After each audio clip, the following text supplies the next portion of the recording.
Hello, this is Jack Callow with The Exchange on behalf of Weasel News.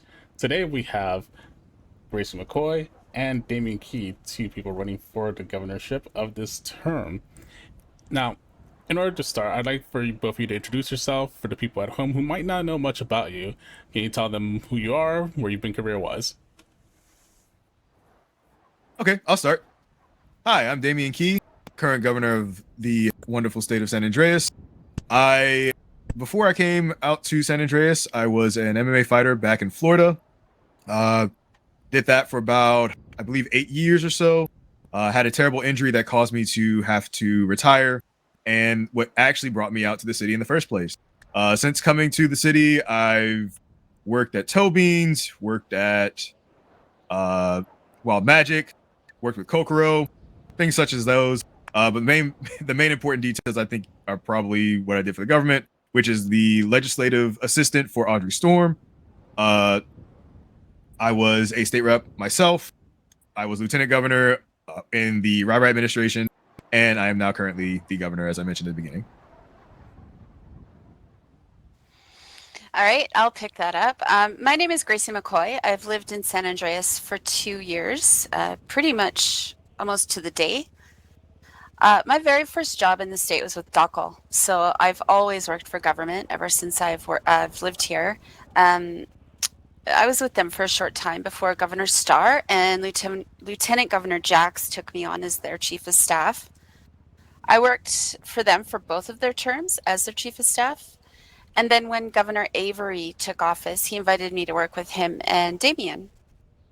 I figured out pretty early on that I truly love working for the state and doing what I can to strengthen it. So I've committed my career to government and to doing that. I also own a restaurant that has taken a back seat because of my commitment to government and the governor's office the past few months. But my husband and I are in the process of rebranding that restaurant, and we'll be reopening probably in the next few weeks. Wonderful. And the two of you have had, I want to say, a rather successful career so far as the executive branch, both governor and lieutenant governor. That being said, between us and the audience, is there any department you have had a more enjoyable time working with over another? Would you rank them in any certain way? I mean, to be honest with you, I can't really rank anyone higher than the other just because of the fact that uh, with coming into this job, while yes, I had an expectation of what to do from my previous lieutenant governor spot, but from learning the ins and outs and everything in the current governorship, uh, it has been a little bit more involved and demanding than even what I expected going into it in the first place. And in saying that, the reason why I can't rank any department over one another is because working with each of them has been a learning experience altogether for me. Working with everybody, understanding their ins and outs, and even trying to get a better understanding of like what their goals are has been just a learning experience in general. And each one is different and unique in and of itself. And so for me, I'm just appreciative that I've had the chance to work with all of them as I have. So yeah, sounds like a cop out answer, but it's the God's honest truth. I don't think I can answer that question fairly because through circumstance we haven't really had the same level of exposure to all departments, haven't been able to work with them to the same level. But I have loved working with all of them. I truly can't say that we've had any problems with any of them. So yeah, I've just enjoyed the whole dynamic of especially the cabinet meetings where everybody gets together and talks about what their departments are doing. So I don't really have a favorite, but I can say that we've worked with certain ones over others more, and that would be all I can offer as far as that kind of experience No, or that's level of comfort with different departments. and that's perfectly I, fine. yeah. That's honestly such a genuine answer. Like, I would feel it'd be difficult to rank them up, especially having as close of relationships as you do with most of them. But that being said, being that you, Damien, were a previous lieutenant governor, now are the governor, and you, Gracie, being part of DACA and not being a lieutenant governor, you've done a lot this term. But going into the new term, if you're elected, is there any change that you want to do to the way you've done things? Or is there anything new you want to bring to the term? There's things that we want to bring with us as well as things that we want to improve on. For me personally, I definitely want to keep doing the sick chat videos and make those a little bit more frequent in terms of their production, especially because it makes it a little bit easier to get those out to the people and find a location where they can actually like reside. I think that's the best word I can say, where it's easier access for people to be able to watch them and not get drowned out by Twitter, because with how things happen and because we have the age of the internet, people can just tweet anything they want and it can get moved down and blocked out or boxed out. So having a spot where we can have that reside, where it's easily accessible for people to be able to see, is also really good. Want to continue building those up. But one of the biggest things for me that I wanted to accomplish this term, that I want to really strive for next, is going back to like my previous answer with wanting to understand the goals and achievements and what they want and what each individual wants to do for their department when it comes to the heads. Well, yes, I had a little bit of that and had the chance to kind of understand different aspects of that throughout the term. I feel like I could have been a little bit more, I don't want to say intentional, if that makes sense, where I go more out of my way to reach out and trying to connect, because I did mention it at the beginning with the first cabinet meeting that I wanted to have these connections and talk with everybody and understand where they stood. But I kind of, in this term, was more open for them reaching out to me when they needed to talk, instead of being more go-getter and talking with them straightforward. You know what I mean? So something like that is something that I want to do a better job of next term, in being more forthright and being more intentional with the relationships and connecting a lot better. Not saying, again, that there weren't great connections this term, but I genuinely want to do better in connecting with everyone, because I believe that in having those connections and having those understandings, it's better to make a plan for how we can better the people, better our departments for the people. Sorry about that. So 4 months isn't a very long time, and it was really only long enough for us to get a start on what we wanted to do. What I would like to continue doing is especially building the relationships between LEO and the citizens, because that's the ongoing issue that I find is the most pressing right now. I think there's a lot of work to be done there, and I think the start that we have is a really good one. We've opened doors and we've built some bridges. So I think that's where I would like to kind of start and continue. Basically, we've built bridges between most of the government departments and between the government departments and citizens, and I would like to keep that going. I think that having those those avenues for open discussion is really important. So I would just like to keep continuing to do that. I want to keep doing our sick chats that we've been doing. We're the first administration that's ever reached out to citizens that way, and I think that's been really positive, the feedback that we've received for that. I think that's a great avenue for us to communicate with citizens outside of things like Yeeter and town hall meetings. Very wonderful answer. And by the way, I do enjoy those chats. They're rather fun to watch. Thank you. Thank you. That being said, though, now we're going to get to a little bit of more tepid waters. It's no secret that there's been a lot of controversy involved in this governor's race thus far, mostly on one side of the aisle. But do you feel there's any controversies you'd like to address now that you have a chance, before your political opponents may use it against you, and bad rumors you want to nip in the bud while we're here?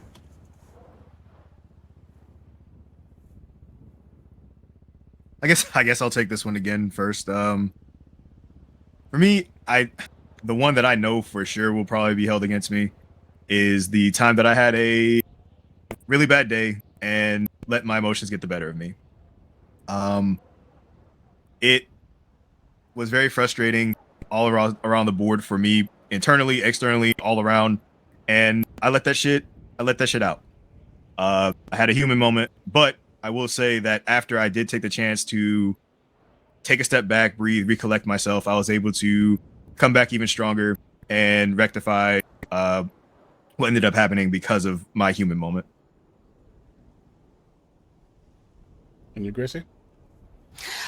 So I just want to be clear about something. And I've made this clear to my opponents as well. I am not a fan of dirty campaigning or throwing mud. And as I told them, I would not be the first one to throw it.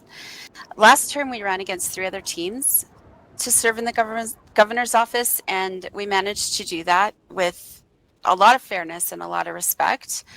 So I am hoping that, I mean, so far so good, but I'm hoping we can kind of keep that up over the next week or so before voting starts and things don't get dirty. Our opponents have been making implications that Damien's diligence and unwillingness to sign every bill that's landed on his desk without proper checks and balances. They've implied that that's his way of letting paperwork pile up. And the reality is that these bills are proposed and voted on, and they affect the citizens of San Andreas. So sometimes on a very real and practical level, a solid and thoughtful review and assessment of these things takes time. So Damien consults with people, citizens, judiciary, and government departments, and that takes time depending on the depth of the research and how available those people are that need to be consulted. So currently the law states that any bill passed through the legislature must be signed or vetoed by the government within 7 days. So sometimes when trying to research and coordinate conversations, 7 days goes by really quickly. So while we understand that this Congress in particular wanted to see paperwork wrapped up very quickly, and I understand why, it isn't always that easy. And that's the one heated topic that I wanted to kind of touch on. If I may also follow up and add to that specific comment that Gracie made, if that's okay, Yeah, Jack? by all means.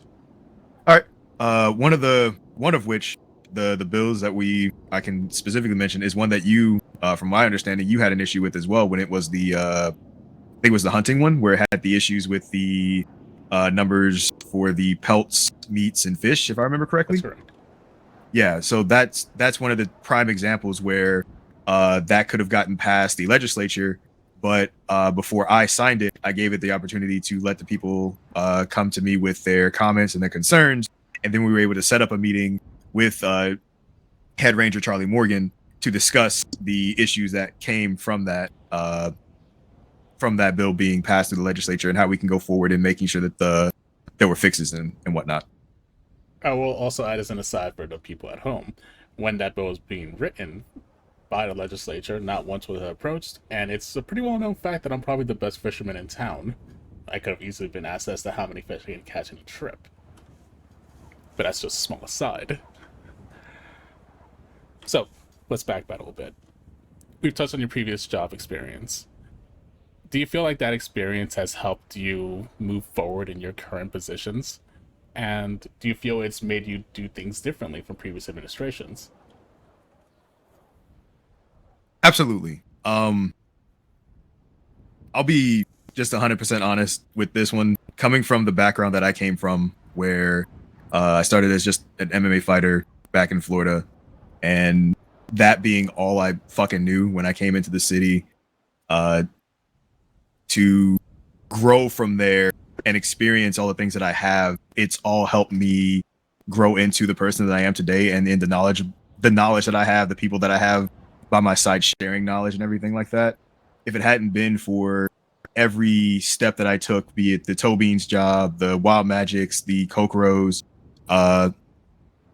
it wouldn't have gotten me to this point.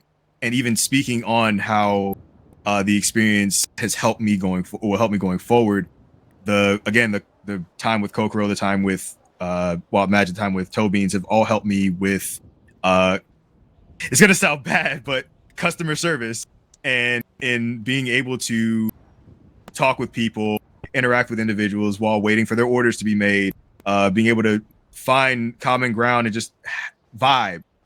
Having those interactions and having those experiences has helped me be a lot more active in the community when it comes to being the governor, to be able to go to and from different business locations and just talk, not just even shooting the shit about politics. Oh, am I allowed to curse, by the way? Yeah, no, it's by all means. Okay. Where it's not just talking about politics, but just going around and shooting the shit and just having a good time and letting. And obviously, sometimes politics come up when people find out that I'm the governor, but just being able to relate with the people because of those positions that I had before becoming a state rep, even to begin with, or the lieutenant governor or the governor, it helped me to be able to find those connections and be able to connect with people on a deeper level. And even when you say, what did I do differently? I think that's one of the aspects, at least from what I've heard in regards to the previous administrations, a lot of what I've done in trying to connect with the people on a deeper level to try and be more intentional with the relationships, like I mentioned before, with going around, hanging out, talking with people, taking those concerns, being reaching out to individuals who I believed are, experts in their fields. Going back to what you said, the aside you said, I was expected to have you in that meeting, by the way, with head ranger, but I think you got busy. But having those experts in their fields be able to share those their insights with me, I believe all of that has helped me to get to where I am, to continue doing what I'm doing, and even helps me stand out from the different administrations, especially the sick chat videos, because that's something that I never saw or even heard of anyone having an idea of doing.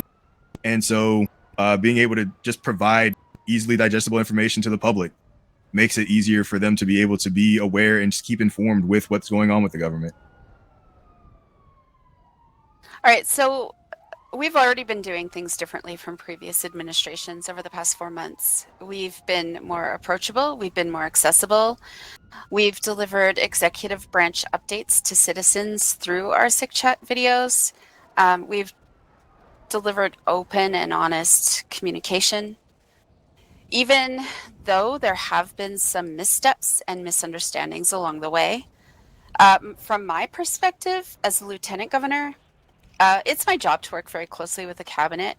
I've done my best that I can to foster a strong working relationship between the executive and the government departments. Even as chief of staff, I started that process.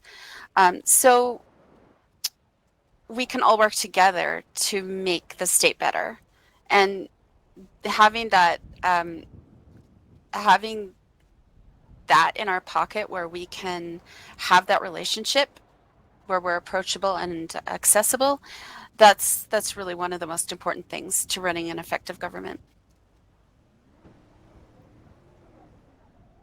Now, on that note, currently, it's no surprise. Well, I wouldn't say no surprise, but it's hard not to see that there's been a rather volatile reaction when it comes between civilians and government offices. There's a level of trust that just doesn't seem to be there at the moment. Do you think it's because, well, actually, let me rephrase it. What are your thoughts on the current state of government departments in regards to how to communicate with civilians on government matters? Do you feel that there's too much transparency, too little transparency? And would you happen to have any ideas on how that may be improved going forward?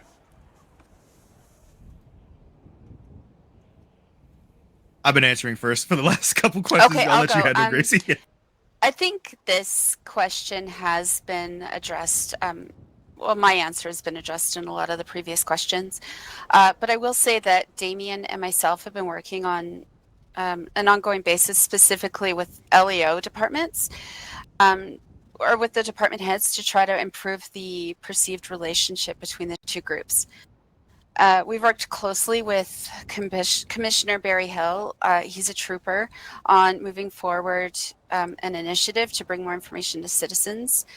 When an internal affairs investigation on an LEO is filed, I think we all know that Rome wasn't built in a day, and we only had a few months to get started, but there's steps forward. So we look forward to being able to continue making progress.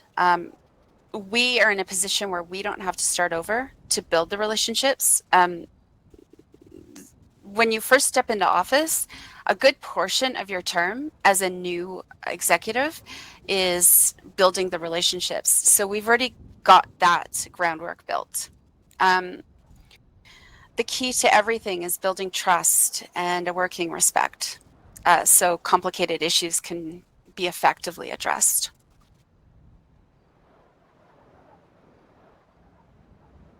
And I agree with all that. So I'm just going to add on just a few details on my own here. I do think that since there is new ways of doing things like with the sick chat videos, that opens up a new avenue for getting out information to the people, especially since I believe there's a potential bill adding a governmental fund for media expenses, I believe. So that would allow even other departments to be able to create videos similar to the sick chat videos to provide information to the public. But as for the information shared, I believe there's kind of an older style still in play. But now with the opening of these new avenues, I believe that they can take these different avenues and be able to create whatever they feel could be a lot more reaching, and kind of use the feedback of the public as a grounds to provide the Sorry, give me 1 second. No, take your time.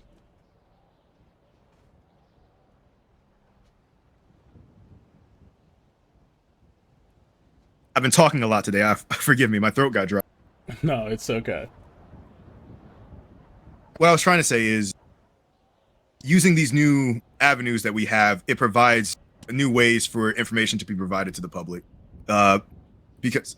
because of the fact that there is a lot of stuff provided on the government website, but not everyone is privy to that. Not everyone knows how to navigate through that. So having the media budget to where it doesn't even have to be videos, it can be like brochures or flyers or anything like that, that can also now be created by using a media company that's certified by DOCL to create those materials, and using the budget that's provided via the bill if it passes. And so they can get information out to people that way. And that hopefully would then help bridge the gap even more with the public being able to feel like there is more information being shared with them instead of them having to go search for it. And it's good to see that you're at least trying to improve on communications. Like, past terms have always seemed to have a pretty big issue with opening too much to the public. I'm not going to name any names, obviously. I'm not here to throw slander or mudsling. But let's say you can improve on one thing in this state. No department being off limits to propose change. What would you try and make better, and why? I'll take this first if you want, Damien. Go for it. All right, so I've addressed this, and it's clear where I stand. I would like to see the relationship between LEO and the citizens of San Andreas improved. That's my goal. We know people have been feeling angry, they've been feeling frustrated, and a lot of times they've been feeling oppressed. And we've listened and we've heard that.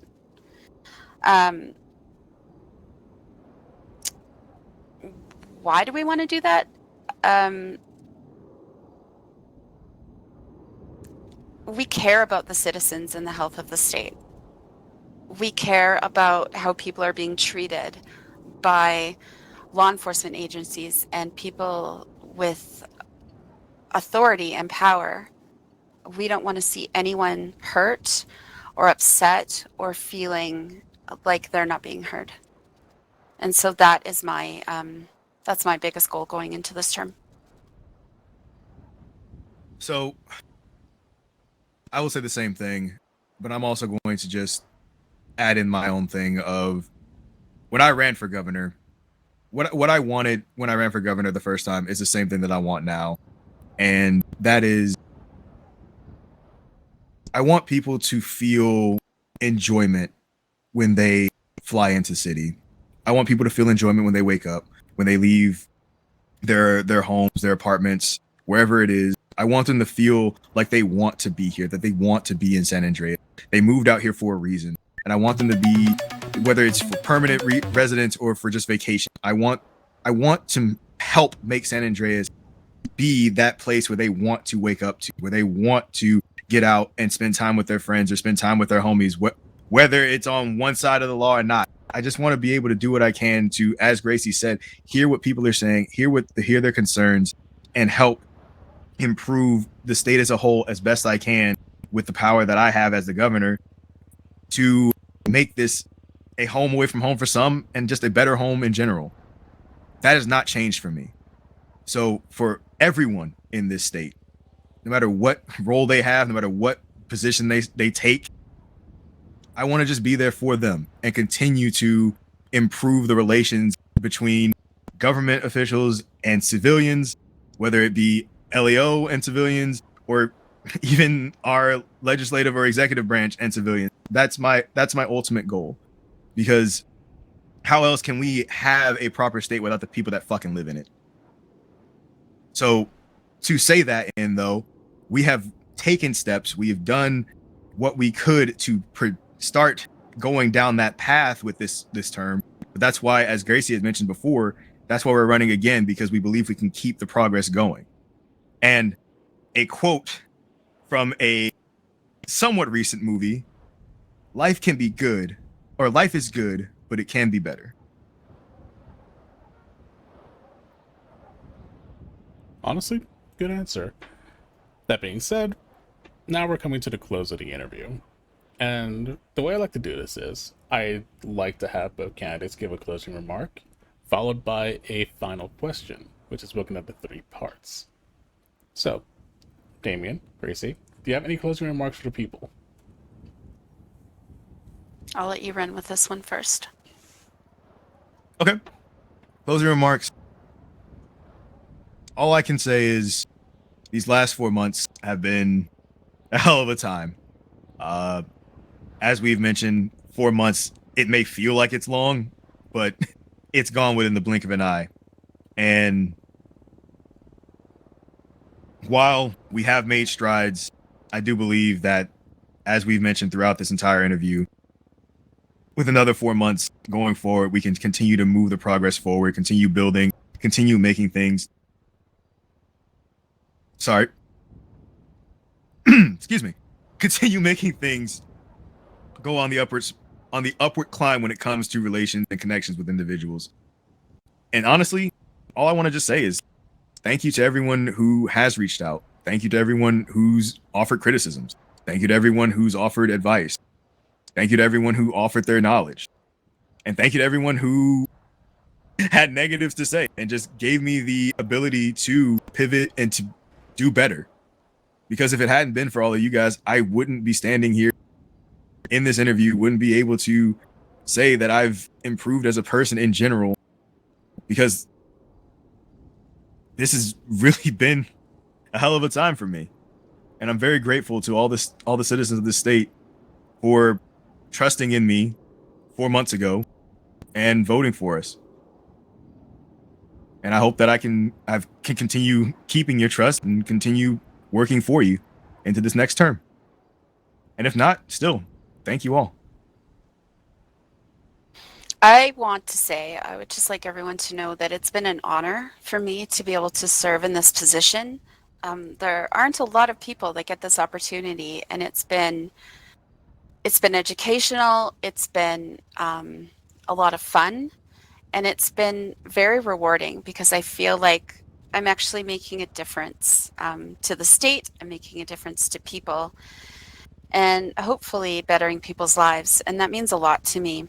So it's been an honor every time someone has approached us to bring something to us that's of concern. It's been an honor every time someone's taken time out of their day to help us either research a bill or talk about a bill, give their opinions. I promise you this, Governor Key and myself will continue to closely research and review bills that are passed through legislature. We will continue to build relationships and not agendas. And the voice of everyone that we talk to and that comes in contact with us and walks through our door, those voices will be heard. Now we get to the final question. Starts off pretty light, ends on a bit of a bang. So, first and foremost, is there anyone you two want to shout out, as in give thanks, or just in general just say hello to?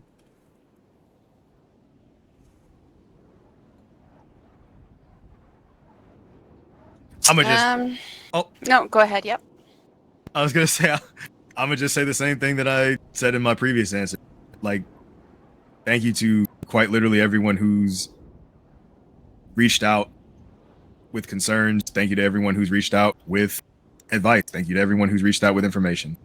Shout out literally to the entirety of the fucking state of San Andreas, because you guys have made this job all the more sweeter. I guess I want to shout out to all the people that have helped us during this term. There's so many, not just government people, but honestly, even people with criticisms, even people that have come to us and held our feet to the fire. They've made us better. They've made us work harder. They've made us work better. And I think that we've grown as people through this experience as well. And I shout out to everyone who's challenged me and who's given me that opportunity to both grow, in my career and as a person. Now, is there anyone out there you'd like to send a message to? And when you say that, what do you mean by that? So, unlike a shout out, which is where you're thanking someone, right? Sending a message to someone would be more like someone in particular or groups of interest in particular that you want to tell something to.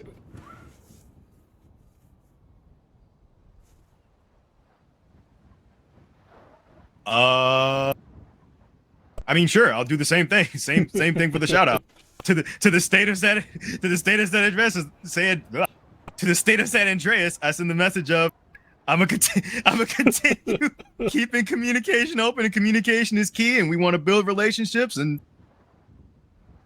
everything that we already said throughout the entirety of this interview is the message that I want to send to the people out there, is that we truly, genuinely want to continue working for you. I think I'm going to be a little more specific. There are groups of people out there who are amazing groups of people. They're amazing people. I love every one of them individually who've come to us. They might be on the other side of the law. We work very closely with law enforcement, obviously through our position. But the people that are on the other side of the law, that are feeling unheard and feeling oppressed, these are the people I want to call out to. These are the people I want to invite to contact us and talk to us more. Let us know what their concerns are and what's happening with them. We can't help unless we know what's going on and what the concerns are. So I want to hear from people that feel like they're not heard, and the government doesn't care about them, because we absolutely do. Can't be the governor of only a select number of people. You're the governor and lieutenant governor of San Andreas. That's everybody. Very final words. And now the final part of the question. Is there anyone or any group of people that you want to call out? I'm not going to get negative, honestly. I don't want to mudsling, and I won't never take the first shot.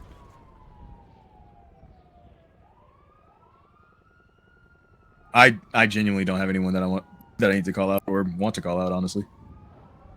In that case, thank you too for being on the show. Honestly, you've in fact had to because of this, I actually have to make an edit on a previous interview. Because what do you mean? I had previously interviewed Bex Lawson and Maxine Finch. At the end of that interview, I had stated that I had reached out to you and you hadn't contacted me back. Mind you, this is before we reached out to each other once again to set this interview up. Oh. So it sounds very pointed.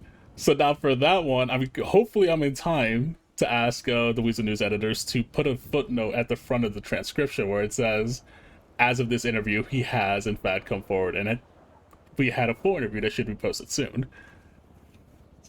Yeah, I appreciate that. Thank you. yeah. That's my B, man. It literally got drowned by like all the other text Nah, messages I had. you know I don't mind that stuff. Like, it Well, happens. Yeah. The holidays were, I mean, it's been a lot the past few weeks, right? So the holidays and everything going on too. Yeah. It's a tough election. This is a tough election season when it happens in the winter over the holidays. It is. But that's why now I have to make that edit and hope I can make that edit in time. I don't want to seem like I'm just trying to like stir the pot. I think, as I told you before, I'm not an ambush journalist. I very much believe in having a fair and honest interview with whoever I bring onto the show. Thank you. I appreciate that. I respect it, man. I really enjoyed just shooting the shit with you. And so have I. That being said, from us here at Weasel News and myself, Jack Callow, this has been The Exchange. Have a good night, everyone.